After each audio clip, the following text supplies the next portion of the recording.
আজকে এখানে যারা যারা আমরা ভিক্ষালীলা সাধন করছি তাদের সকলের কাছে আমার একান্তই অনুরোধ, আমার গৌর গোবিন্দের সেবার জন্য সকলে নিজ নিজ গৃহ থেকে তান্দুল নিয়ে আসবেন।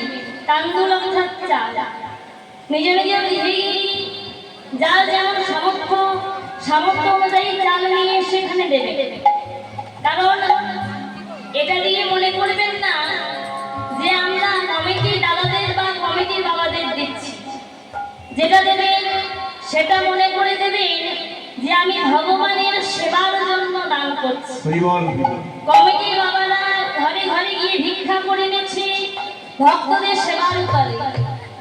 আজকে এখানে যারা যারা অন্ন ভিক্ষার জন্য চাল দেবেন এটা কিন্তু প্রভু আমার নিজের সেবা হিসেবে গ্রহণ করবে। কারণ প্রভু দেখবেন যে আমি কতটা ভক্তি ভরে দিচ্ছি, ওই ভক্তিটুকু আমার ভগবান গ্রহণ করবে, মানে সেবা করবে। সবাই নিজ নিজ গৃহ থেকে যার যেমন সামর্থ্য অনুযায়ী চাল এনে দেবে। কাল যখন এখানে প্রসাদের ব্যবস্থা হবে সেই প্রসাদটার প্রসাদ থাকবে না। এই অন্ন যখন সকল ভক্তির পাতে দেওয়া হবে সেটা তখন মহাপ্রসাদ হয়ে যাবে।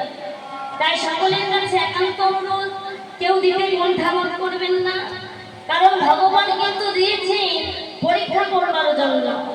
দিয়ে ধন দেখে মন কেড়ে নিতে কতক্ষণ, তোমাকে পরীক্ষা করবে।